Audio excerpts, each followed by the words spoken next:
School of leadership কর্তৃক আয়োজিত আজকের এই জাতীয় সংগ্রাম নির্বাচন না সংস্কার বিদ্যমান পরিস্থিতি দ্বিতীয় পর্ব। আজকে সম্মানিত সভাপতি মঞ্চে উপবিষ্ট আছেন আমাদের দক্ষিণ জনপদের অত্যন্ত জনপ্রিয় নেতা, সাবেক ছাত্র নেতা তথাপি বাংলাদেশ জাতীয়তাবাদী দল বিএনপির নির্বাহী কমিটির গবেষণা বিষয়ক সম্পাদক জনাব কৃষিবিদ শামীমুর রহমান শামীম।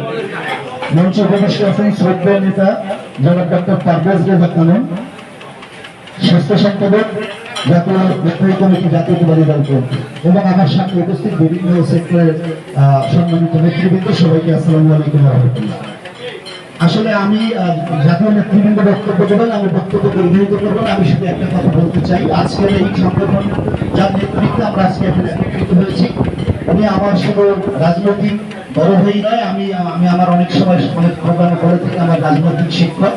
আমি আপনার মাধ্যমে জনাব ডক্টর নয়ন বাঙ্গালী ভাই, আপনার মাধ্যমে আমি একটা কথা বলতে চাই যে আপনি এমন আয়োজনগুলো সামনের দিকে করেন যেখানে আমরা জাতীয় পর্যায়ের সকল নেতাদেরকে রেখে আমরা উপস্থাপন করতে পারি যে আসলে সংস্কারের নামে কি বলা হচ্ছে, কারা সংস্কার করবে। আমি যদি ছোট্ট করে বলি, আজকে যারা দায়িত্ব আছে তারা কি বাংলাদেশের কোনো রাজনীতিবিদ? তারা কি জানে বাংলাদেশের প্রবলেম কোথায়? তারা কি জানে সাধারণ মানুষ কি এখন ঝেলতেছে? সাধারণ মানুষের কি অবস্থা? সাধারণ মানুষ খেতে পাচ্ছে কিনা?